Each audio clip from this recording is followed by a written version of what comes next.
지난 시간에 우리가 일단 오늘 해야 될 얘기는 계속 지난 시간에 이어서 계속해서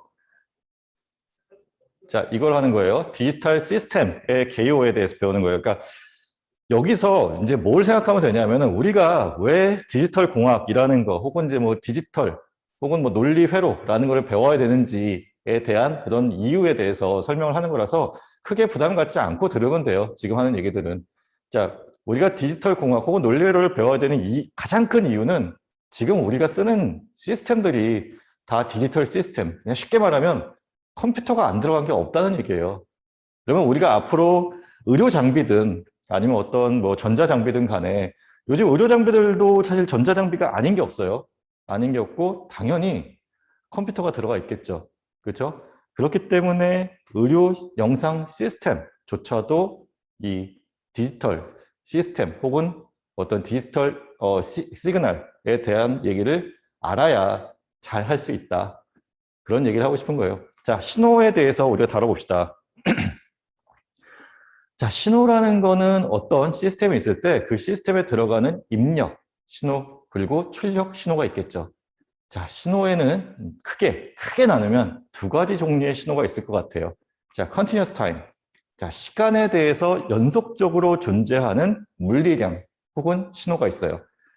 자, 지금 여기 오른쪽에 보이는 이 그림이 자, 연속 시간 신호예요. 그리고 이거를 또 다른 의미로 아날로그 시그널이라고 얘기를 해요. 자, 그러면 아날로그 시그널이라는 거는 시간에 대해서 연속적이다라는 거를 알 수 있겠죠.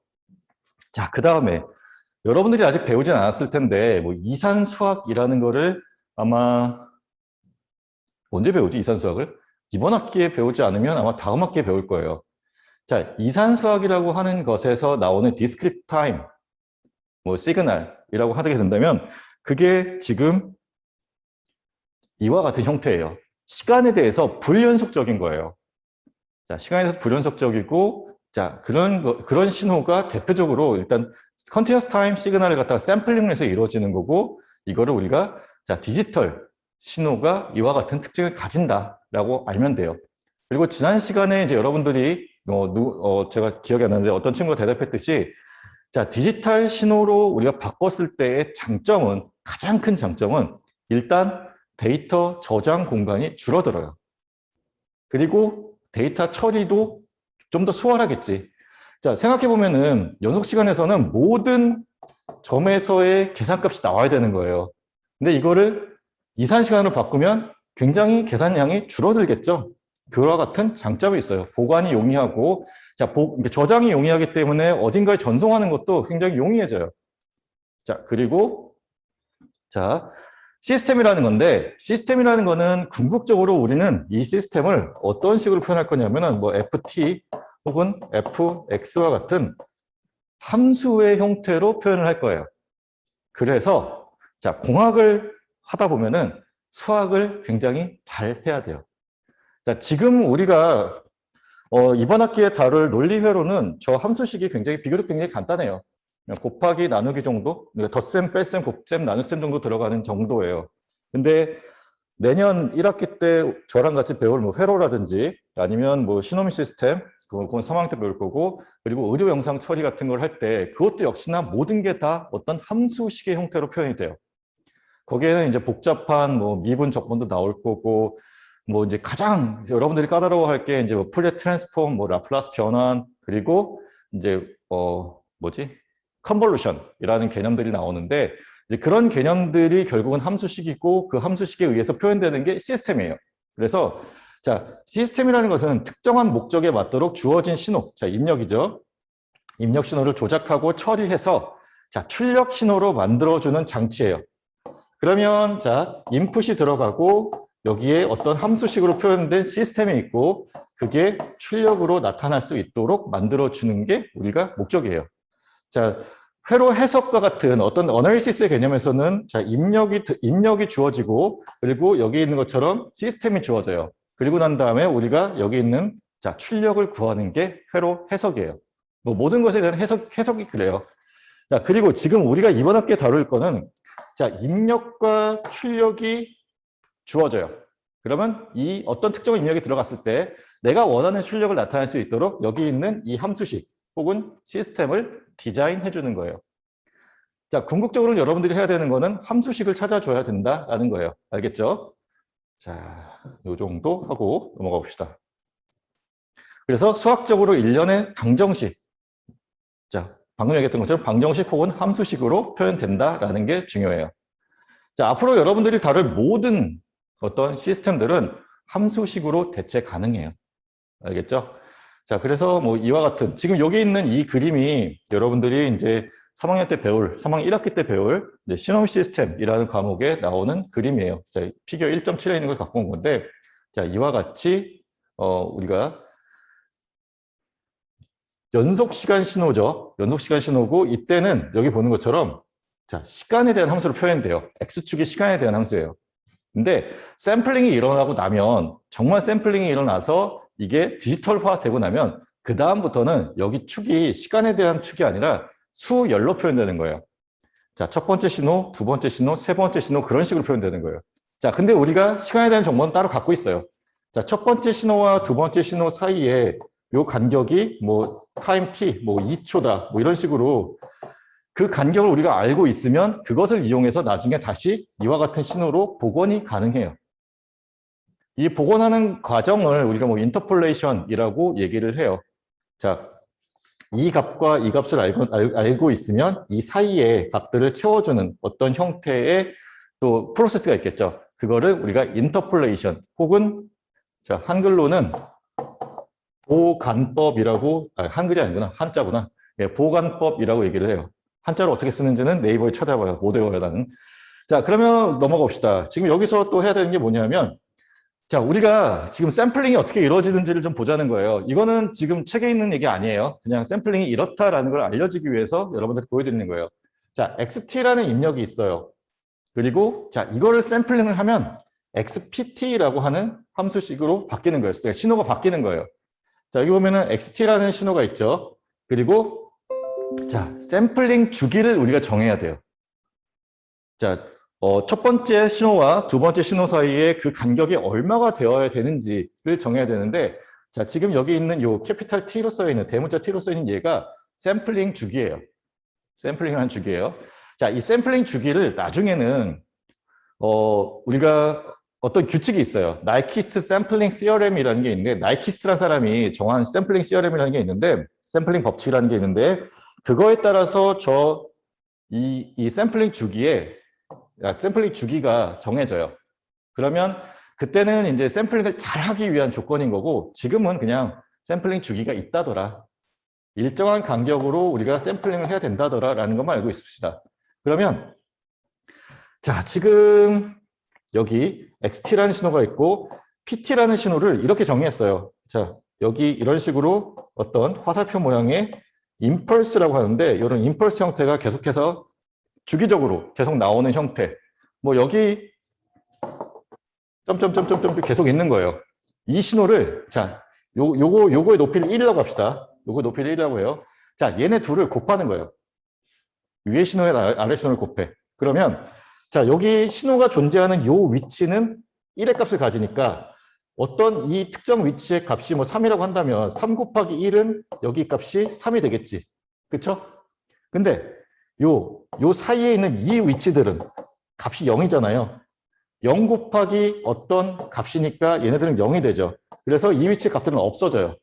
그러면 내가 원하는 자, 뭐 타임 인터벌을 t로 잡았을 때 혹은 1초를 잡았을 때 0, 1, 2, 뭐 3초, 4초 뭐 이런 식으로 했을 때 자, 매 1초마다의 값들만 남고 나머지 값들은 0으로 없어지게 되죠.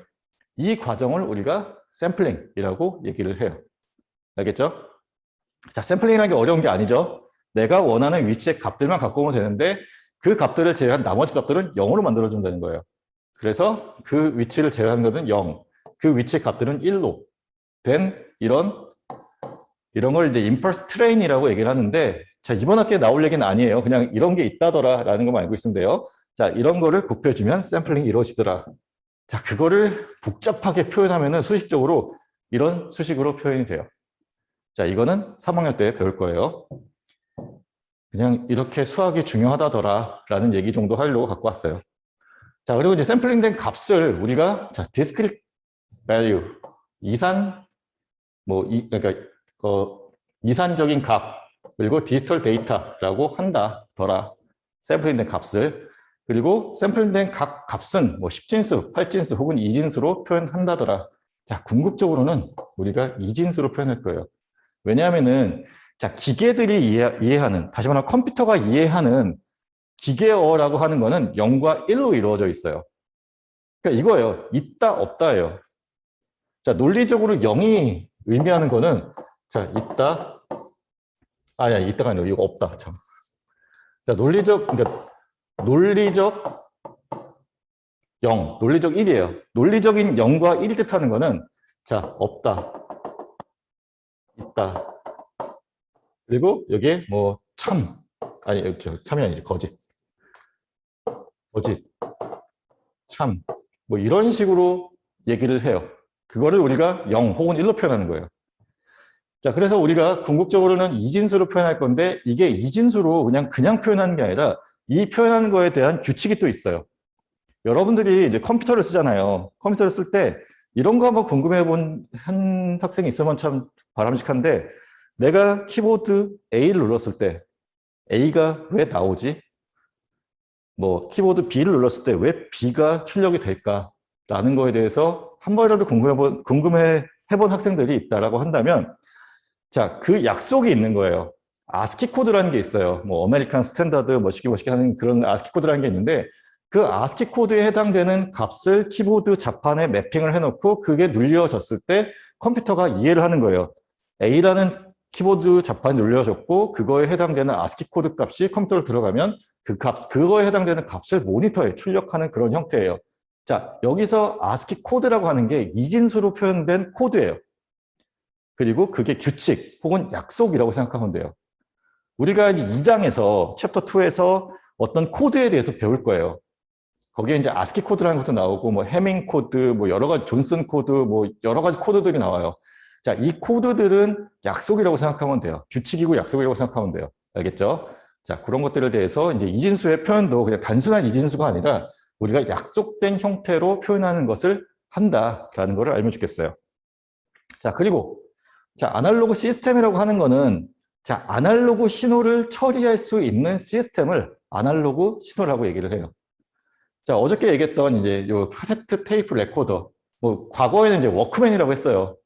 뭐 이제 옛날 드라마나 그런 거 보면은 나와요. 이렇게 그 MP3가 아니라 이렇게 테이프 레코더를 갖다가 좀 작게 만든 거.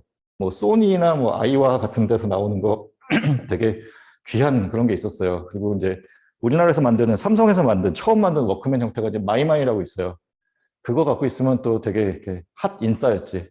예. 엄마한테 사달라고 하면 안 사주고 그랬어, 옛날에는. 예.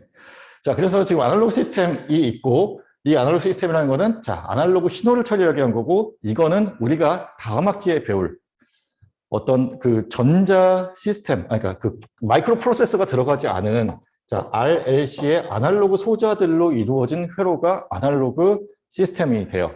그러니까 과거에 썼었던 뭐 진공관을 쓴 어떤 뭐 그런 시스템들, 그런 것들이 아날로그 시스템을 생각하면 돼요.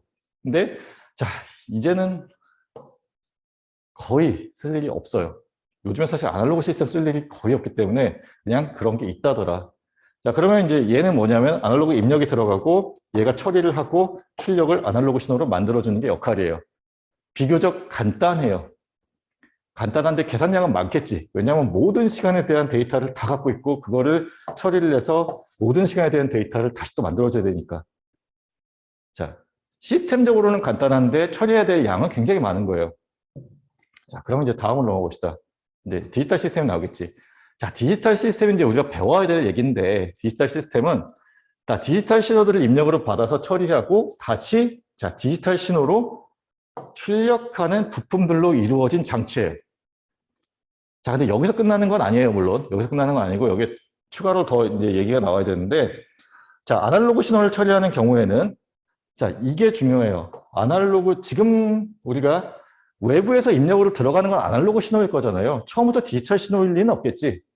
그러면 아날로그 신호가 들어가고 그 아날로그 신호가 어떻게 돼야 돼요? 디지털 신호로 한번 변환이 돼야 돼요. 그러니까 디지털 신호로 바꿔주는 장치가 있어야 돼요. 그거를, 자, 여기 있는 요게 지금 디지털 신호로 바꿔주는 장치예요. AD 컨버터라고 그래요. 아날로그 투 디지털 컨버터. 그래서 뭐 ADC라고 보통 써요. AD 컨버터라고 해서 아날로그 신호를 디지털 신호로 바꿔주는 장치들이 일반적으로 들어가 있어요. 특히 여기 이제 예를 들은 이 마이크 같은 형태가 가장 일반적인 형태예요. 자, 그래서 아날로그 신호 처리하는 경우에는 그 신호를 디지털로 변환하는 AD 변환기, 그리고 디지털 신호를 다시 아날로그 신호로 변환하는 DA 변환기가 필요하다. 요거는 이제 출력 단에서 필요한 거죠. 자, 마이크를 예로 들어봅시다. 내가 말을 하는 그 음성 자체는 시간에 대해서 연속적이에요. 그렇죠? 당연히 그렇겠죠. 그러면 그 아날로그 신호를 컴퓨터가 처리할 수 있도록 디지털 신호로 바꿔줘야 되는데 그게 여기 있는 것처럼 AD 변환기 혹은 ADC라는 걸로 돼요. 자, 여기서 이루어지는 게 뭐겠어요? 아까 우리가 앞에서 배웠던 뭐 그게 다는 아니겠지만 샘플링이 이루어져요. 내 목소리를 디지털 신호로 변환하는 샘플링 과정이 여기서 이루어진다라고 생각하면 돼요. 그러면 자, 여기서 이거를 거치면서 음성 신호가 이와 같은 아날로그적인 음성 신호가 어떤 디지털 신호로 바뀌었겠죠. 그리고 디지털 시스템으로 들어갔어요. 디지털 시스템으로 들어가서 여기서 뭔가 음성 변조가 일어날 수 있어요. 뭐 그것이 알고 싶다 같은 거 보면 뭐 음성 변조라는 게 뭐 이렇게 뭐 소리를 좀 찌그러뜨려 갖고 뭐 여자 목소리인데 굵은 남자 목소리처럼 만들기도 하고 뭐 아니면 남자 목소리를 좀 빠르게 플레이하면은 좀 여자 목소리처럼 톤이 높아지기도 하고 뭐 그런 식으로 되죠. 자, 그것만 있느냐? 그게 아니고 여러분들이 듣는 요즘 이제 MP3를 많이 써서 이 기능이 그러니까 그렇게 많지는 않은데 예전에 이제 뭐 이렇게 큰 오디오, 좋은 오디오를 사게 되면 어떤 기능이 많이 있었냐면 이퀄라이저라는 기능이 그러니까 많이 들어가 있으면 많이 들어가 있을수록 비싼 오디오였어요. 자, 이퀄라이저의 역할은 뭐냐면 자, 음역대가 정해져 있어요. 그러니까 우리의 목소리 혹은 소리는 얘는 주파수 성분들이 여러 개가 뭉쳐져 있는 거예요. 제 목소리가 나가도 이 목소리 안에는 그러니까 나는 목소리가 좀 낮은 편이니까 주파수가 낮은 소리가 많이 포함되어 있기는 해요. 그래도 그게 어떤 하나의 주파수 성분이 아니라 여러 가지 주파수 성분이 들어가 있어요. 그리고 여러분들이 노래를 들을 때 노래는 사실 뭐 낮은 주파수부터 높은 주파수까지 다 있겠죠. 그러면 거기서 내가 조절할 수 있는 거예요. 나는 저음역대, 그러니까 주파수가 낮은 성분을 더 강조하고 싶다. 그럼 이퀄라이저라는 거에서 낮은 주파수 성분을 더 강조할 수 있어요. 그리고 반대로 높은 주파수 성분을 더 강조하고 싶다. 그럼 높은 주파수 성분을 강조할 수 있어요. 자, 이거를 이제 나중에 가중치 혹은 웨이팅이라고 얘기를 하게 되는데 그런 것들이 이루어지는 게 여기에요. 알겠죠? 자, 그러면 이제 디지털 시스템 처리가 나왔어요. 그러면 이제 출력이 나오겠죠? 방금 얘기했던 것처럼 뭐 낮은 음역대를, 그러니까 주파수가 낮은 음역대를 뭐 더 강조해 준다든지 아니면 낮춰준다든지 그런 식으로 처리를 해서 나오면 자, 디지털 투 아날로그 컨버터, 요거는 이제 우리가 DAC라고 얘기하게 되는데 DAC를 거치기 전에는 어떻게 되겠어요? 디지털 신호예요. 디지털 신호는 우리가 만약에 소리라고 한다면 내가 그 소리를 이해하기 어려워요. 왜냐하면 중간중간 끊어져 있는 거잖아. 자, 소리가 여기 있고 한동안 소리가 없다가 여기 또 있고 또 한동안 소리 없다가 여기 있고 이런 식으로 빈 곳들이 있어요. 그러면 얘를 소리로 들으면 잘 이해가 안 될 수 있겠지.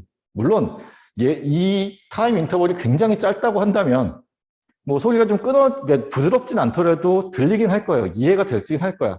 근데 그렇지만 부드럽게 들리진 않겠죠. 자, 이거를 부드럽게 듣게 하기 위해서 자, 디지털 신호를 아날로그 신호로 바꾸어주는, 다시 말하면 여기 빈 곳에 어떤 신호가 있으면 부드럽게 연결되겠다라는 것을 추측을 해서 채워주는 역할을 하는 게 여기 있는 DA 변환기예요. 그리고 이거를 아까 한번 언급했듯이 이제 인터폴레이션이라고 얘기를 해요. 자, 이렇게 써요. 인터폴레이션이라고 써요. 혹은 보관법이라고 얘기를 해요.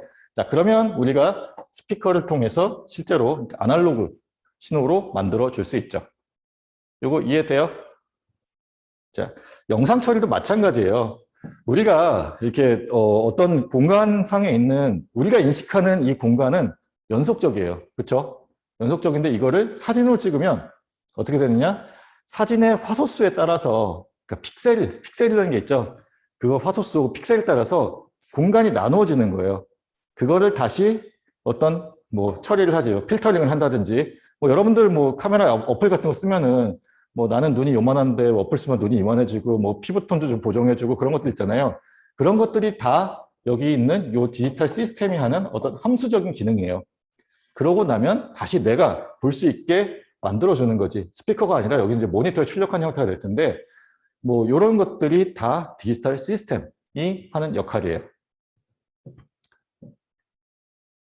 자, 그래서 뭐 디지털 시스템의 장점 뭐 이런 것들은 그냥 뭐 상식적인 얘기로 보도록 합시다. 자, 외부 환경 변화에 영향을 적게 받기 때문에 신뢰도가 높다라는 거예요. 디지털 신호라고 하는 거는 뭘로 이루어졌다 그랬어요? 여기 써 있는 것처럼 이진수 체계를 사용한다고 되어 있죠.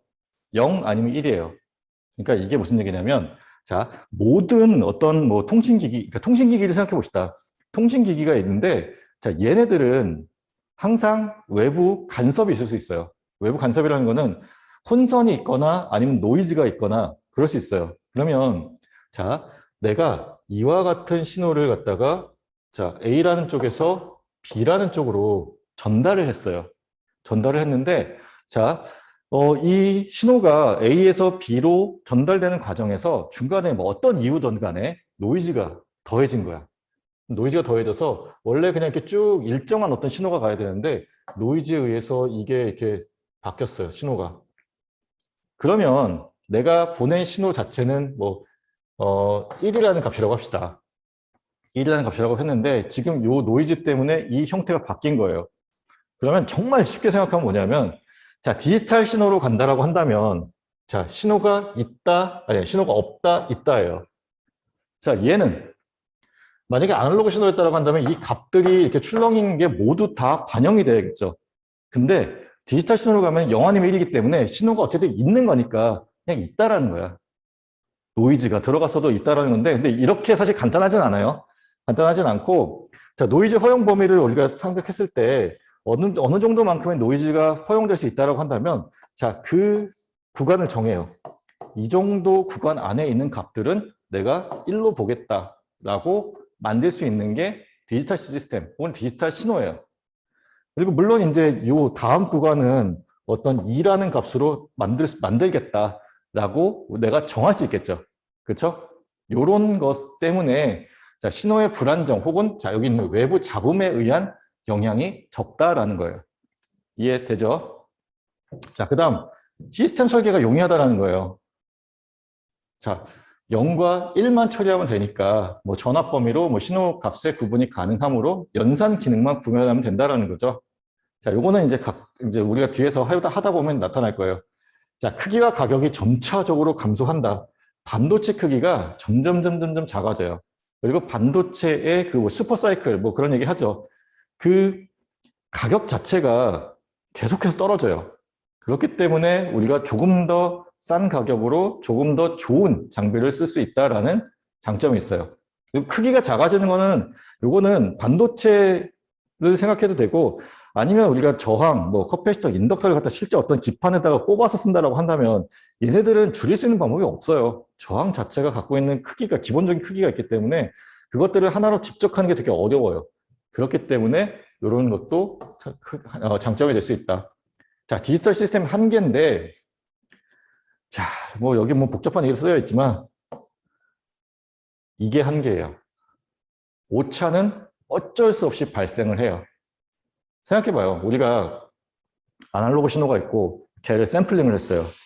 그러면 아날로그 신호를 우리가 그러니까 컨티뉴어스 타임 신호를 갖다가 샘플링을 하는 순간 실제 데이터들 중에 상당히 많은 부분이 날아가 버리죠. 그렇죠? 없어지는 거예요. 없어지고 난 다음에 아까 앞에서 봤듯이 어떤 디지털 시스템을 거쳐서 여기 다시 DAC를 거쳐서 우리 신호로 시그널로 나와요. 그러면 자, 원래 있던 신호에서 일부가 다 날아가서 없어졌고 디지털 시스템을 거쳐서 처리를 한 다음에 자, 없는 신호를 다시 만들어내서 지금 복원을 하는 거예요. 그럼 이 과정에서 당연히 뭐가 생기겠어요? 원래 원본 신호와의 차이가 생기겠죠. 그거를 우리가 오차 혹은 에러라고 해요. 이 에러는 필수적으로 발생해요. 근데 이 에러를 자, 티가 안 나게 만들어주면, 가장 자연스럽게 만들어주면 잘 만든 디지털 시스템인 거예요. 요즘은 사실 우리나라 애니메이션도 굉장히 수준이 높아져서 뭐 디즈니 못지 않죠. 근데 예전에 보면은 디즈니 애니메이션 보면은 얘네들은 굉장히 이렇게 부드러워요. 뭐 그 애니메이션 안에 들어가 있는 주인공들이 움직이는 것만 봐도 굉장히 잘 만들어서 부드러웠는데 우리가 이제 내가 뭐 태어나고 어렸을 때 자라면서 봤던 애니메이션들은 좀 되게 이렇게 품질이 떨어지긴 했어. 그러니까 움직임 자체가 부자연스러운 거예요. 그게 뭐냐면 그러니까 시각적으로 우리 눈은 초당 16개의 프레임이 지나가면 이게 연속된 걸로 인식을 해요. 그렇대요. 예, 16개 이상, 16개 이상이 되면. 근데 디즈니 애니메이션은 그 숫자를 굉장히 많이 써서 더 부드럽게 연결될 수 있도록 한 거고, 이게 프레임 숫자가 많아지면 많아질수록 다 돈이기 때문에 우리나라 초창기 같은 경우는 지금이 아니라 초창기 같은 경우는 이 프레임 숫자를 굉장히 제한적으로 써서 그것이 굉장히 이렇게 좀 뭐 뚝뚝 끊긴다든지 그런 식으로 보여줬는데, 자, 그렇게 했을 때 그런 것들이 어떻게 보면 오차라고 한다는 거예요. 알겠죠? 자, 그래서 자, 수체계가 있는데 우리가 일반적으로 쓰는 게 10진수, 그리고 자, 우리가 2진수, 8진수, 16진수에 대한 거는 우리가 앞으로 2장에서 차차 배우도록 하겠어요. 자, 그래서 뭐 디지털 정보의 표현이라고 되어 있는데 이건 교재에 나와 있는 얘기인데 10진수라는 거는 자, 이거예요. 10개의 숫자를 가지고 전체 수를 표현하는 거예요. 그 10개의 수는 자, 0부터 9까지의 10가지예요. 그래서 0부터 9까지 10개의 수를 가지고 우리가 원하는 숫자를 표현하는 거다. 자, 그리고 이 숫자를 표현하는 데 있어서는 규칙이 몇 가지 있어요. 자, 지금 보듯이 이렇게 소수점이 있고, 자, 우리가 그냥 지금은 사실 크게 의심하지 않고 이렇게 뭐 385.47이라고 한다면 385.47이라고 우리가 받아들이잖아요. 자, 근데 이게 원래 어떤 식으로 약속이 되어 있냐면은 자, 여기 이 자리에 해당하는 숫자가 있어요. 3, 그리고 거기에 그 자리에 해당하는 가중치가 있는 거예요. 웨이팅 값이라고 얘기를 해요. 여기 보면은 그러니까 자리에 해당하는 그러니까 3이라는 숫자가 있고 거기에 대한 가중치가 있는 거예요. 그래서 지금 100이 3개 있고 10이 8개 있고 이런 식으로 되는 거죠. 자, 이런 것들이 다 반영이 되어서 385.47이라고 한다. 자, 그리고 이제 우리가 앞으로 이제 뭐 새롭게 새롭게 배울 얘기들인데, 자, MSD라는 게 있고 LSD라는 게 있어요. Most Significant Digit 혹은 Least Significant Digit이라는 게 있는데, 자, 10진수의 경우에는 여기를 D로 써요.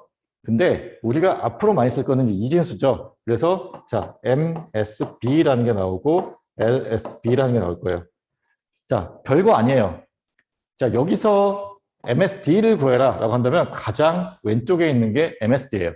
Most Significant Digit. 그러면은 이진수에서도 마찬가지예요. 제일 왼쪽에 있는 걸 우리가 MSB라고 얘기를 할 거예요. 자, 그리고 LSD라는 거는 자, 이와 같은 어떤 수체계 표현에 있을 때 가장 오른쪽에 있는 거. 얘를 우리가 LSD. 이진수에서는 LSB라고 얘기를 할 거예요. 알겠죠? 자, MSB가 중요한 이유는 이거예요. 우리가 앞으로 이제 그 이진수를 표현에 있어서 가장 왼쪽에 있는 숫자가 간혹 가다가 부호를 표현하는 경우들이 있어요. 그러니까 마이너스냐 플러스냐를 갖다가 구분하기 위해서 가장 왼쪽에 있는 숫자를 쓰는 경우들이 있어요. 자, 그럴 때 MSB가 어떤 정보를 담고 있는가 그런 얘기를 할 때가 간혹 있기 때문에 이거는 그냥 개념적으로 MSB라는 게 나오면 가장 왼쪽, LSD라고 하는 것, 혹은 LSB라고 하는 게 나오면 가장 오른쪽에 있는 숫자를 표현한다더라라는 거 알면 될 것 같아요. 자, 그럼 이진수를 봅시다. 우리가 앞으로 많이 쓸 숫자인데, 자, 이진수 같은 경우는 자, 바이너리 디짓이라고 얘기를 해요. 이진수라는 거는. 자, 그래서 우리가 비트라고 표현을 하게 되고요. 자, 0 혹은 1로 표현됩니다.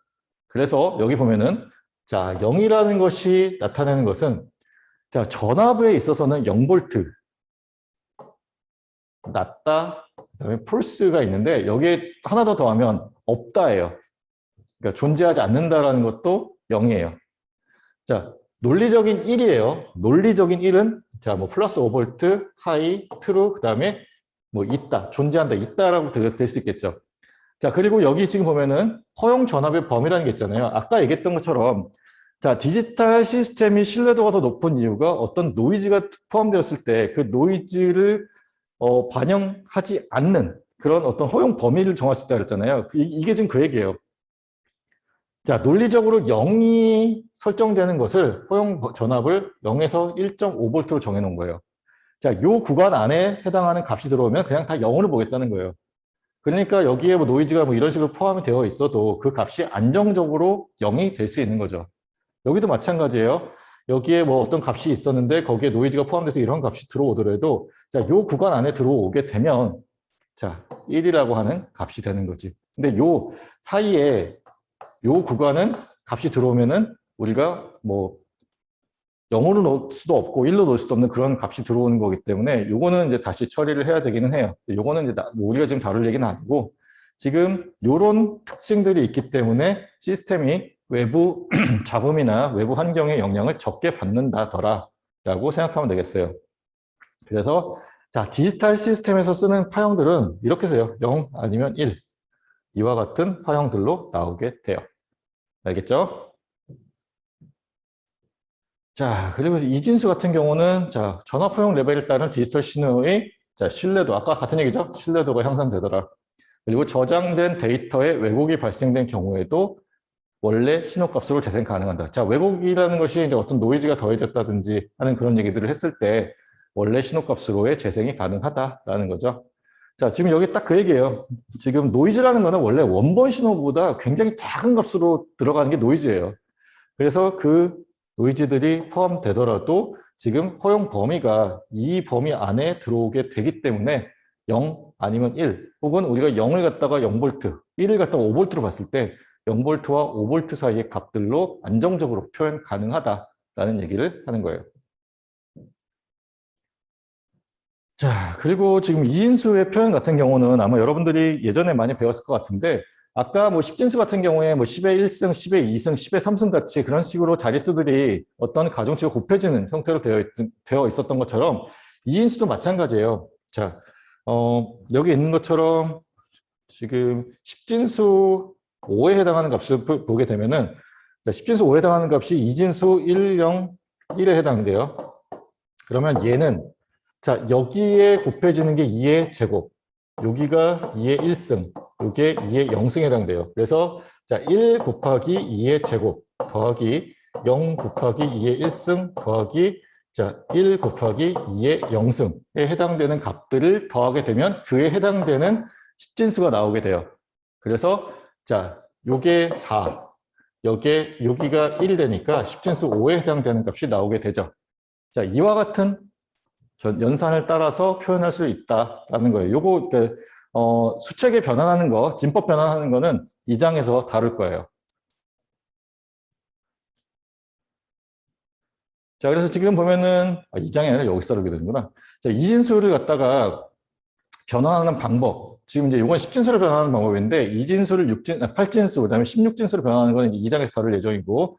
자, 지금 보면은 자, 각 비트에 자, 비트라는 거는 그 자릿수를 얘기해요. 각각의 비트라는 거는 지금 요거 하나가 다 비트예요.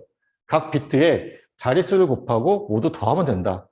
자, 그래서 지금 보면은 자, 여기 있는 요 1에 보면은 자, 여기가 0승, 1승, 2승, 3승, 그다음에 마이너스 1, 마이너스 2, 마이너스 3승에 해당되는 거니까 자, 1 곱하기 2의 3승 더하기 여기 있는 요 1에다가 2의 제곱을 곱하고 더하고 그다음에 여기 0에 해당되는 거 2의 1승, 그다음에 1 곱하기 2의 0승. 자, 그리고 자, 2의 마이너스 1승, 2의 마이너스 2승, 2의 마이너스 3승이 돼요. 소수점을 기준으로 자, 왼쪽으로는 0, 1, 2, 3, 오른쪽으로는 마이너스 1, 마이너스 1, 마이너스 3으로 가요. 그래서 지금 1, 0, 1을 써주고 나서 자, 그 각각에 해당되는 값들을 계산해서 더해주면 자, 이와 같이 나오게 됩니다. 이해되죠? 자, 그리고 지금 보면은 문자 및 특수 문자들에 대한 이진수 표현. 저거를 우리가 코드라고 얘기를 해요. 아까 얘기했던 것처럼 이제 ASCII 코드라는 게 있다 그랬죠. 우리가 지금 쓰고 있는 뭐 마이크로소프트에서 나온 그 윈도우 시스템을 쓰고 있다고 한다면 그 윈도우 시스템이 가지고 있는 그 체계가 ASCII 코드라고 얘기를 해요. 자, 이제 국제 표준에 대한 얘기인데, 자, 국제 표준이 항상 이제 두 개의 싸움이에요. 아메리칸 스탠다드가 있고 미국 외 지역에서 쓰는 주로 이제 일본과 독일인데 걔네들이 또 정하는 표준이 있어요. 그래서 뭐 몸무게나 뭐 이렇게 날씨 같은 거, 그러니까 몸무게나 그 온도 같은 거 얘기할 때 미국 애들은 좀 특이하게 하죠. 걔네는 킬로그램 단위가 아니라 뭐 파운드, 그리고 뭐 온도도 섭씨가 아니라 뭐 화씨, 그다음에 킬로미터 단위도 아니고 뭐 마일, 그런 식으로 뭐 피트 뭐 그런 식으로 대답하죠. 그러니까 미국이 가지고 있는 표준이 있고 우리는 지금 이 컴퓨터와 관련해서는 미국이 가지고 있는 표준을 따라가요. 근데 이제 뭐 어떤 그 스케일과 관련해서, 그러니까 뭐 몸무게, 뭐 온도 그런 거는 이제 미국이 가지고 있는 표준을 따라가진 않지. 그런 식으로 이제 표준이 정해져 있는데, 자, 이 ASCII 코드라고 하는 것이 이제 컴퓨터에 사용되는 국제 표준 대표적인 코드들 중에 하나예요. 그래서 자, 대문자 A는 이진수 이거에 해당되는 값이 대문자 A에 해당되는 코드로 정해져 있는 거예요. 약속이 되어 있는 거고, 자, 우리가 많이 쓰는 요 @자 혹은 골뱅이라고 표현하는 이거는 이와 같은 형태로 됩니다. 자, 요 코드는 표가 있어요. 나중에 이 ASCII 코드 표를 여러분들이 읽을 줄 알면 돼요. 이거는 절대 외울 수는 없는 거고, 그 규칙이 정해져 있는 표가 있으면 그 표를 보고 읽을 수 있으면 됩니다. 알겠죠? 자, 여기 있는 것처럼 2.6절에서 코드에 대해서 자세하게 나올 거예요. 자, 그리고 디지털 논리 연산의 개념인데, 자, 앞으로는 이제 뭐 우리가 하는 거는 논리 회로라고, 로직 서킷이라는 걸로 되는데, 자, 논리 회로라고 하는 것은 두 개의 상태가 있다 그랬죠. 논리적인 0 혹은 논리적인 1이에요. 자, 논리적 0에 해당되는 거는 아까 반복됐듯이, 자, 오프 상태, low 아니면 no 아니면 false. 그 다음에 논리적 1은 켜져 있거나 높거나 yes, 참, 뭐 true 값을 갖다가 나타내는 것을 논리적 1이라고 그래요. 자, 그래서 앞으로는 이제 이게 좀 헷갈릴 수 있을 텐데, 자, 뭐 가령 사과가 이렇게 있다고 싶자. 사과가 두 개 있어도 얘는 논리적으로는 1이에요. 사과가 아예 없으면 논리적인 0이에요. 알겠죠? 그래서 뭐 여기서는 1 더하기 2를 계산한다 그래도 논리 연산의 개념에서는 이거는 1인 거야. 물론 논리 연산에서 2가 나오진 않아요. 그러면 이제 이렇게 볼 수 있겠지. 논리적 1과 논리적 1이 더해지면 1이에요. 알겠죠? 2가 아니라 1이라는 거예요. 요것만 헷갈리지 않으면 돼요. 오히려 어떻게 보면 계산이 쉽죠. 나중에 시험 볼 때도 그냥 가만히 고민하다가 잘 모르겠으면 0과 1 사이에 고민하다가 하나 쓰면 돼. 그러면 적어도 50% 확률로 맞을 수도 있고 틀릴 수도 있어요. 자, 이렇게 생각하면 됩니다. 자, 그리고 이제 요거는 이제 3장에서 나올 얘기인데 좀 미리 나왔어요. 그래서 기본적인 논리 연산자들, 어저께 얘기했던 논리 게이트들이라는 게 있었잖아요. 그 논리 게이트라고 하는 것이 결국은 논리 연산자예요. 이거 세 개가 끝은 아니에요. 뭐 여기에 익스클루시브 오어가 있고 뭐 익스클루시브 노어가 있고 그런데 그런 것들은 나중에 다시 다 다룰 거고, 기본적으로 나오는 게 AND 연산, OR 연산, 그 다음에 NOT 연산이에요. 어저께 얘기했던 것처럼 AND 연산은 곱하기, OR 연산은 플러스, NOT 연산은 뭐 이렇게 프라임을 쓰기도 하고 앞에 tilde를 붙여서 아니다, 반대라는 개념으로 얘기하는 거예요. 0의 NOT 연산은 1이고 1의 NOT 연산은 0이에요. 알겠죠? 그 반대의 개념을 표현한다고 생각하면 돼요. 그래서 여기 보면은 자, 이러한 전기 회로가 있어요. 네. 자, 그러면 우리가 전압과 전류라고 하는 거를 우리가 간략하게 볼게요. 자, 뭐 이번 학기에 이거를 다룰 건 아니에요. 근데 뭐 그래도 알면 좋으니까 뒤에 살짝 나와요, 이런 얘기들이. 자, 뭐냐면 지금 여기서는 이거가 사실 중요한 얘기긴 해요. 스위치가 열려 있는 경우 우리가 0, 스위치가 닫혀 있는 경우 1로 보겠다라는 거. 요거가 이제 약속이에요. 자, 열려 있으면 0, 닫혀 있으면 1로 보겠다. 그리고 자, 이게 결국은 입력값을 결정하는 거예요. 자, 그래서 지금 보면은 A가 입력값이 되는 거고, 그 입력값이 0일 때, 다시 말하면 스위치가 이제 오픈되어 있는 거죠. 1일 때 스위치가 닫혀 있는 경우예요. 자, 그 경우에 이게 출력값이에요. 램프를 출력값으로 봤어요. 램프가 그때 켜지냐 꺼지냐를 놓고, 자, 우리가 아까 논리 연산에서 자, 꺼져 있는 거는 0, 켜져 있는 거는 1로 본다 그랬죠. 그렇죠? 그래서 자, 입력 0일 때 출력 0, 입력 1일 때 출력 1을 출력하는 그런 논리적인 연산을 하는 회로로 볼 수 있어요. 자, 근데 이제 여기서 뭐 기본적으로 이게 이해가 돼야 되는데 이게 램프가 왜 꺼지는지 왜 켜지는지인데 자, 이런 거예요. 뭐냐면 자, 여기 전원이라고 하는 거는 정말 간단하게 설명을 하면은 전기적인 일을 해줄 수 있게 만들어주는 거예요. 자, 전압 차이를 만들어줘요. 좀 더 쉽게 얘기하면, 자, 우리가 뭐 위치 에너지라는 거를 혹시 들어봤을 거예요. 그러니까 물이 있다고 합시다. 물이 있는데, 자, 물이 이렇게 높이 있어요. 여기 물이 있어. 높이 있는데, 이 사이에 어떤 높이 차이가 있어요. 그럼 물은 자연스럽게 위에서 아래로 떨어지겠죠. 그렇죠? 떨어지고 그 떨어진 물은 물길을 따라서 계속 이동할 거예요. 자, 여기 있는 이 전원이 하는 역할이 이 높이의 차이를 만들어주는 거예요. 전기적인 높이의 차이를 만들어줘요. 그래서 만약에 여기가 5V다라고 한다면, 자, 이건 상대적인 개념이에요. 왜냐하면 높이라는 게 내가 어느 위치에 있냐에 따라서 그 높이가, 그러니까 높이 차이라는 거는 동일하지만 그 높이라는 절대적인 값은 달라지게 되죠. 내가 만약에 0m의 위치에 있으면 얘가 10m가 되는 거고, 근데 이 차이는 10m라고 봤을 때 내가 1m의 위치에 있으면 얘가 11m가 되는 거지. 자, 그런 식으로 전기적인 그 절대 값은 달라지더라도 전기적인 위치의 차이는 동일하다고 봅시다. 5V만큼 차이가 나는 거예요. 그럼 여기를 만약에 0V라고 한다면 여기는 5V가 되는 거지. 이러한 전기적인 위치 에너지의 차이를 만들어주는 거를 우리가 전압원이라고 얘기를 해요. 그리고 여기 그려져 있는 얘가 전압원이에요. 그러면 자, 위치의 차이가 생겼기 때문에 물이 흘러야 돼요. 물의 개념으로 본다면. 그래서 자, 이런 식으로 이제 전기적인 흐름이 발생하게 되는데 이 전기적인 흐름을 우리가 뭐라고 한다? 자, 전류라고 얘기를 해요. 그래서 아까 흐른다라고 얘기했었잖아요. 맞는 표현이에요. 전류는 흘러가는 거예요. 자, 물이 흘러가려면 어떻게 돼야 될까? 물길이 계속해서 이어져 있어야겠죠. 그런데 자, 여기 보면은 중간에 가다가 자, 여기 물길이 지금은 끊어져 있어요. 막혀 있는 거예요. 물이 흘러가야 되는데 얘가 지금 막고 있어. 끊어져 있어 갖고. 그럼 어떻게 될까? 자, 여기는 전기가 더 이상 흐르지 않아요. 전류가 흐르지 않아요. 그러면 자, 이 램프가 켜지려면은 전류가 흘러서 여기에 에너지를 공급해야 되는데 에너지가 공급이 안 되면 어떻게 되겠어요? 꺼져 있겠죠.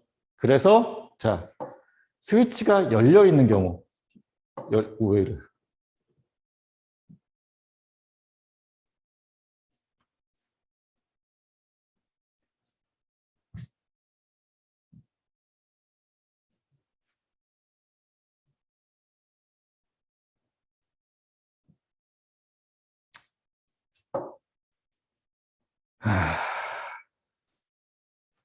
여기까지만 설명하고 좀만 쉬었다 해야 될 것 같아요. 컴퓨터가 강제로 쉬게 만드네.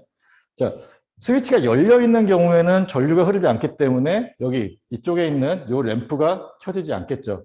근데 만약에 스위치가 닫혀서 이 길이 연결이 되면 그때는 어떻게 될까요? 전기가 흐를 수 있기 때문에 여기 램프에 에너지가 공급이 될 수 있겠죠. 그러면 램프가 밝게 빛날 수 있는 거예요. 그래서 여기 있는 것처럼 램프가 켜지는 상태가 된다라는 거예요. 알겠죠? 자, 여기까지만 하고 좀 쉬었다 옵시다. 이거 좀 재부팅을 해야 될 것 같아요. 자, 전원이 일단 있고, 자, 전류가 전원에 의해서 공급이 돼요.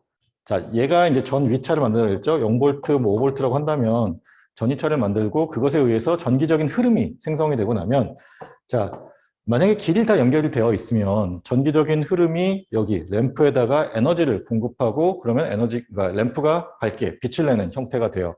그러면 자, 램프가 자, 꺼지고 켜지고가 되는 거예요. 자, 그러면 우리가 이거를 이와 같은 이걸 나중에 우리가 뭐라고 하냐면, 자, 진리표라고 해요. 진리표라는 걸, 혹은 이제 상태표라고 얘기도 할 텐데, 자, 진리표 혹은 상태표라는 것을 이렇게 그릴 수가 있어요. 자, 그러면 우리가, 자, 이 기본적인 어떤 스위치 회로에 대해서는 이해를 했다라고 가정을 할게요. 그리고 AND 연산, OR 연산, NOT 연산에 대해서 자, 논리적인 연산이 어떻게 이루어지는지를 좀 보도록 합시다. 자, 지금 여기 보면은 자, 처음에 나오는 게 AND 연산이에요. AND 연산은 곱하기를 얘기해요. A 그리고 B예요. 자, A 그리고 B이기 때문에 A, B를 모두 만족해야 되는 거예요. 자, 지금 이와 같은 형태로 그려졌어요. A 그리고 B. 그러니까 A and B를 이런 식으로 그릴 수 있다는 거예요. 무슨 얘기냐면, 자, 전원이 공급이 되어서 전류가 흐르는데, 자, 램프가 켜지려면 어떻게 되어야 될까요? 둘 다 스위치가 닫혀야겠지. 길이 연결이 되어야 되니까.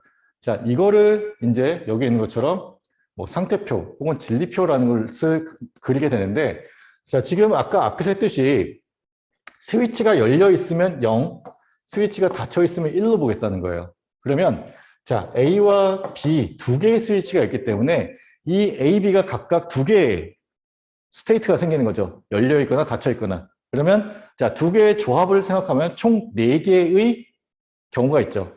자, 둘 다 열려 있는 경우. 자, B만 닫혀 있는 경우. 자, A가 닫혀 있는 경우. 둘 다 닫혀 있는 경우. 자, 이렇게 우리가 쓸 수 있어요. 자, 결과는 뭐예요? 지금 여기를 뭐 나중에 뭐 F라고 놓든 뭐라고 놓든 이게 결과가 되는 건데, 램프를 갖다가 그냥 우리가 F라고 봅시다. 자, 이 F라는 결과는 어떻게 되냐면, 자, 둘 다 스위치가 열려 있는 경우 어떻게 돼요? 램프가 켜지지 않죠. 그러면 얘는 0. 자, 하나라도 열려 있으면 이 길이 중간에 어느 거 하나는 끊어져 있는 거기 때문에 어떻게 돼요? 0, 0, 그리고 자, 이 경우만 1이 돼요.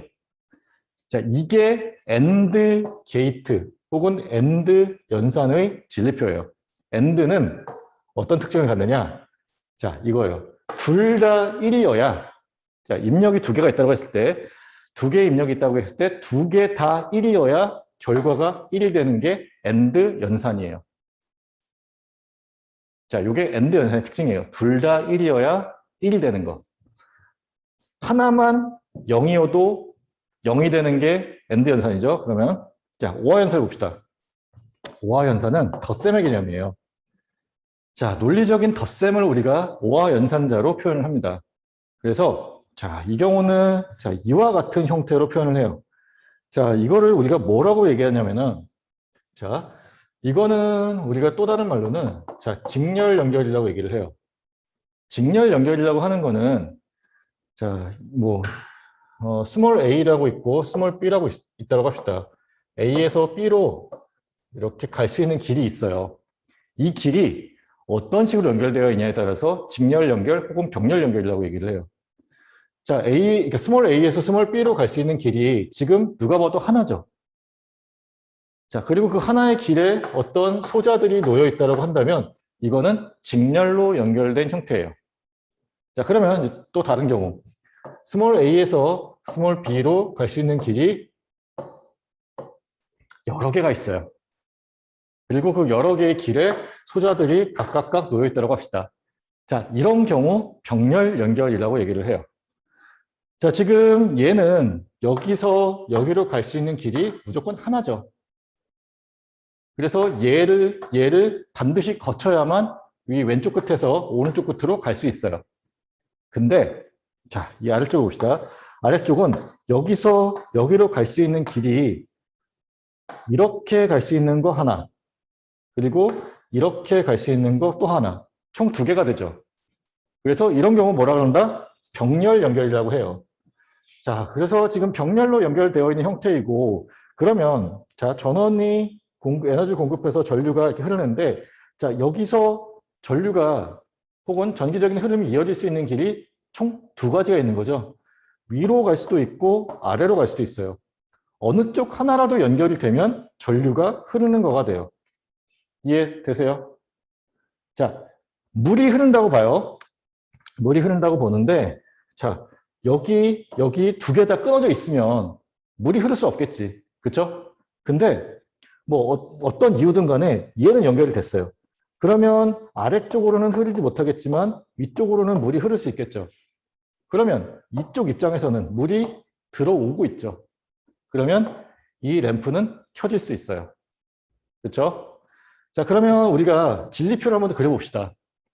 자, 마찬가지로 A라는 스위치, B라는 스위치가 있고, 자, 램프가 켜지고 꺼지냐에 따라서 나타나는 F라는 출력 결과가 있어요. 마찬가지로 00, 01, 10, 11이라고 하는 상태가 있는 거죠. 둘 다 열려 있는 경우, B만 닫혀 있는 경우, A만 닫혀 있는 경우, 그다음에 A, B 둘 다 닫혀 있는 경우. 자, 지금 이 경우에 둘 다 열려 있는 이 경우에는 결과가 어떻게 돼요? 자, 위로도 갈 수 없고 아래로도 갈 수 없지. 그러면 여기는 0이 되겠죠. 자, 다음. B는 닫혀 있어요. 그렇죠? B가 닫혀 있고 A는 열려 있어요. 그러면 전류가 이렇게 흐를 수 있겠지. 그러면 어떻게 돼요? 램프가 켜지겠죠. 1. 이 경우는 자, 아래로는 흐를 수 없는데 위쪽으로 전류가 흐르게 돼요. 그러면 역시나 램프가 켜지겠죠. 1. 둘 다 닫혀 있는 경우는 어디로 가도 상관이 없어요. 둘 다 물이 흐를 수 있어요. 그러면 1. 자, 이게 오화 연산의 진리표예요. 오화 연산이라는 건 어떤 특징을 갖느냐? 둘 중 하나만 1이어도 1이에요. 자, 1이 언제 나오는지를 보면 돼요. 둘 중 하나만 1이어도 1인 거죠. 그렇죠? 자, 엔드 연산은 다시 얘기하면 둘 다 1이어야 1인 게 엔드 연산이에요. 입력이 두 개 있다고 봤을 때 오화 연산은 둘 중 하나만 1이어도 1인 게 오화 연산이에요. 그래서 이거를 논리적인 곱, 둘 다 1인 경우에 1이 되는 거를 논리적인 곱으로 보고요. 자, 얘를 논리적인 합으로 봐요. 둘 중 하나만 1이어도 1인 거. 아까 얘기했듯이 자, 논리 연산에서는 1 더하기 1은 2가 아니라 1이에요. 알겠죠? 자, 그래서 이와 같이 오화 연산을 우리가 볼 수 있습니다. 자, 가장 기본적인 연산이에요. 연산 기호예요. 혹은 게이트예요. 엔드 연산, 오화 연산. 그리고 하나 더 나와야 되지. 낫 연산. 낫 연산은 바뀌는 거예요. 인버터의 개념인데 사실 이 회로가 이해하기가 상당히 까다로워요. 까다로운데 한번 열심히 한번 이해를 시켜볼게요. 자, 지금 여기에 스위치가 옮겨갔어요. 여기에 스위치가 옮겨갔고 여기 램프가 있어요. 자, 뭐 어렵더라도 한번 이해하려고 노력해 봅시다. 뭐가 있냐면 저항이라는 게 있어요. 지금 여기 있는 이게 사실 저항의 약속 기호인데 저항이라는 거는 어떤 특징 혹은 어떤 일을 하냐면 자, 전기적인 흐름을 방해하는 성질이에요. 그러니까 가령 이렇게 생각하면 돼요. 그러니까 수로가 있어요. 그러니까 물이 흐르는 수로가 있어요. 거기에다가 뭐 이렇게 큰 돌덩이를 놨다라고 생각해 봐요. 큰 돌덩이를 놨다고 생각하면 그 물이 흐르는 거를 그 돌이 방해하겠죠.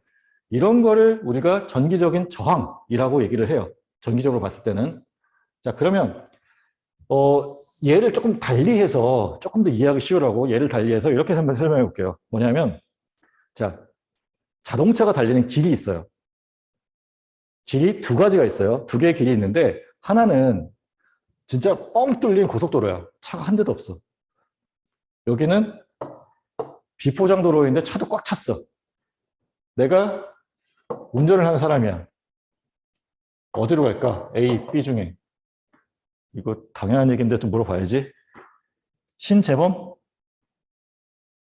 만약에 본인이 운전을 하면 A, B 중에 어디로 갈까요?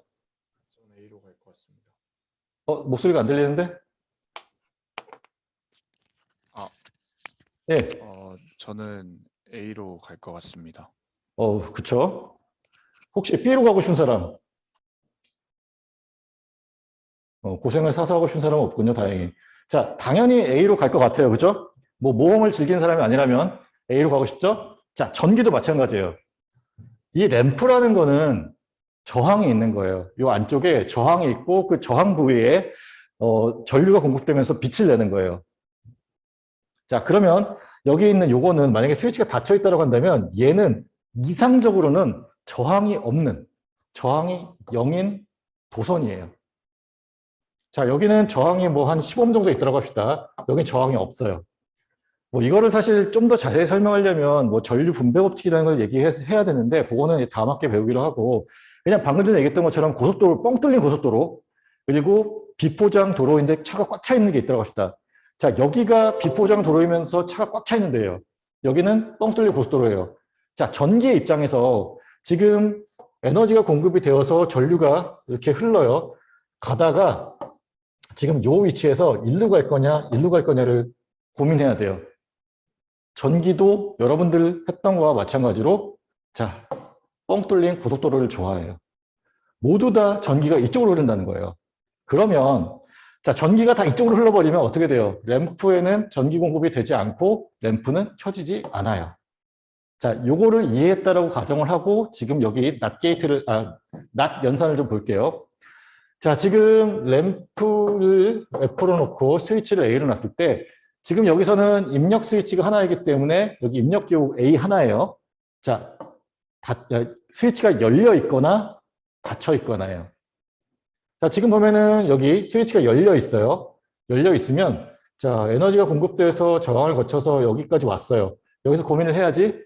여기로 갈까? 아니면 일로 갈까? 자, 길이 끊어져 있어요. 갈 수가 없죠. 자, 내가 여기 위에서 아래로 가야 되는데 뭐 두 개의 길이 있는데 고속도로가 아직 공사 중이어서 길이 다 연결이 안 돼 있어. 그럼 어떻게 해야 돼? 당연히 램프 쪽으로 가야 되죠. 그러면 램프에 에너지가 공급이 되는 거죠. 그러면 켜지겠지. 그렇죠? 자, 다음.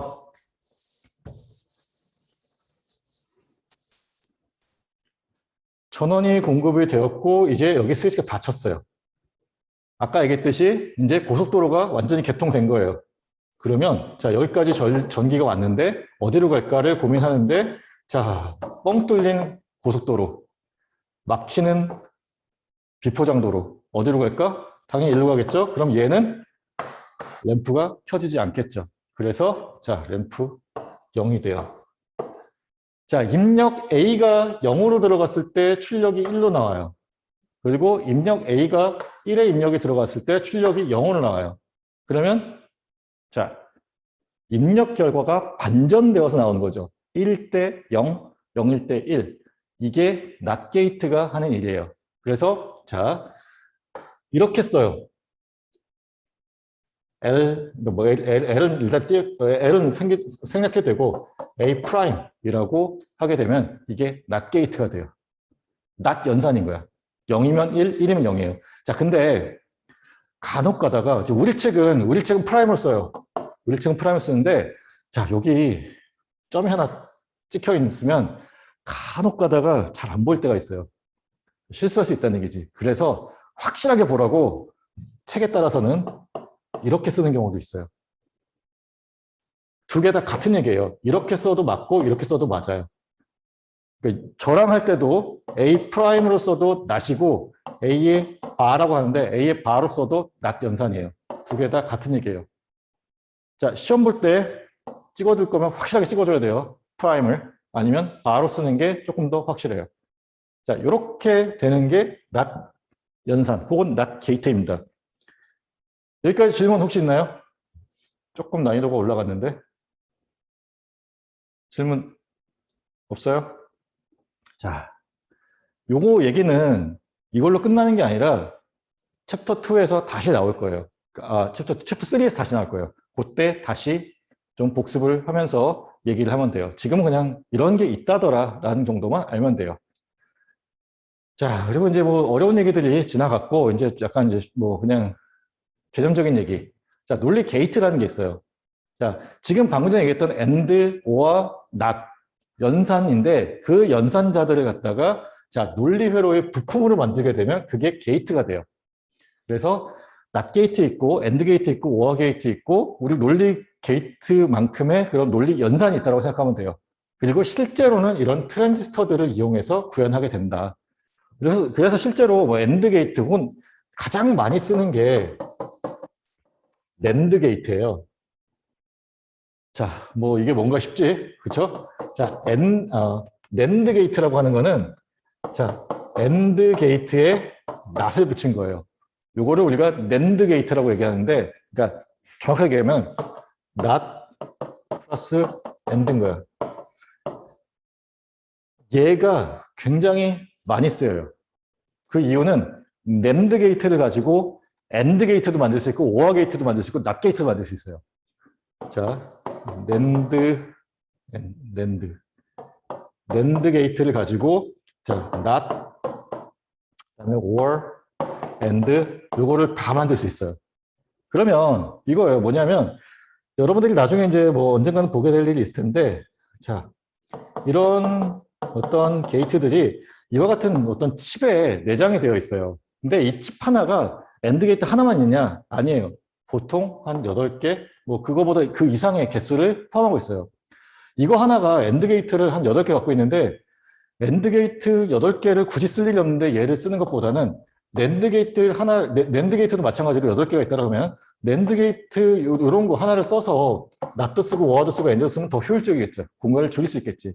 그래서 궁극적으로 여러분들은 나중에는 어떻게 되냐면 낸드 게이트 혹은 노어 게이트, 그러니까 얘는 당연히 지금 느낌 봐서는 not 게이트에 플러스 or가 된 그런 형태겠죠. 이 두 개 혹은 요 낸드 게이트만 가지고 모든 것을 다 구현하는 것을 연습해 볼 거예요. 알겠죠? 자, 이런 것들이 있다더라. 그리고 그런 것들을 트랜지스터들을 이용해서 구현한다더라. 그리고 여러 가지 논리 연산자들을 지원할 수 있도록 다양한 종류가 존재한다라고 되어 있는데, 자, 요거와 관련된 실습은 이번 학기는 하지 않고요. 다음 학기 회로를 하면서 우리가 아두이노를 다룰 거예요. 그때 요거와 관련된 실습들을 좀 하게 될 겁니다. 알겠죠? 자, 그리고 이제 여기 게이트들은 이렇게 약속기호를 써요. AND 게이트 같은 경우는 아까 봤던 것처럼 입력이 2개짜리 AND 게이트예요. 그래서 자, A와 B의 입력이 들어가서 자, 이와 같은 형태. AND 게이트는 이렇게 끝에가 이렇게 둥그스름하게 만들어지면 AND 게이트가 돼요. 그리고 그것을 우리가 출력 F라고 했을 때 F는 A 곱하기 B의 형태로 표현을 해요. 그래서 아까 AND 연산은 어떻게 된다? 둘 다 1이어야 1이 된다 그랬죠? 그래서 둘 다 1인 경우만 1, 나머지는 0. 이거를 우리가 자, 진리표라고 얘기한다. 그래서 AND 게이트의 진리표를 그려라 라고 하면은 여기 있는 얘를 그려주면 돼요. 자, 이 얘기는 얘는 외워야 된다는 얘기겠지. 자, AND 게이트가 어떻게 동작하는지 여러분들이 이해를 하고 있고 외우고 있어야 이걸 쓸 수가 있어요. 그래서 AND 게이트의 진리표, OR 게이트의 진리표, NOT 게이트의 진리표, 그 뒤에 나오는 뭐 NAND, NOR, 뭐 exclusive OR, 그다음에 exclusive NOR 그런 게이트들의 연산, 진리표는 외우고 있어야 됩니다. 알겠죠? 자, 그리고 지금 OR 게이트 같은 경우는 이렇게 함수적으로는 이렇게 F는 A 더하기 B로 덧셈 연산을 하는 것으로 표현되고요. 자, 이렇게 약간 끝이 뾰족하게 그려주면, 그리고 여기는 이렇게 편편했는데 여기는 이렇게 오목하게 되죠. 이런 형태로 그려주면 이거를 OR 게이트 약속 기호예요. 그래서 A와 B의 입력이 들어가서 A 더하기 B의 출력이 나오는 형태가 됩니다. 그래서 지금 보면은 자, OR 게이트의 진리표는 아까 뭐라 그랬어요? 하나만 1이어도 1이에요. 그래서 자, 하나만 1이어도 1, 두 개 다 1이면 1. 이와 같은 형태가 됩니다. 알겠죠? 자, NOT 게이트. NOT 게이트는 자, 여기서 중요한 거는 이 세모는 그렇게 중요하지 않아. 중요한 건 여기 앞에 있는 요거예요. 요 동그라미. 요거를 버블이라고 얘기를 해요. 자, 이 삼각형은 뭘 얘기하냐면은 자, 이렇게 그냥 그러는 경우도 있어요. 이런 경우는 얘가 버퍼예요. 여기서 중요한 건 아까 동그라미라고 했잖아요. 이 속이 빈 이 동그라미가 인버터예요. 그러니까 NOT 게이트, 인버터라고 얘기하는데, 근데 이렇게 그려놓은 문제가 뭐냐면 데이터가 이쪽에서 이쪽으로 가는 건지 이쪽에서 이쪽으로 가는 건지 모르죠. 지금 얘는 왼쪽에 입력이고 오른쪽에 출력인 거 알겠어요. 얘만 보면. 그리고 얘를 봐도 어디가 입력이고 어디가 출력인지 알 수 있죠.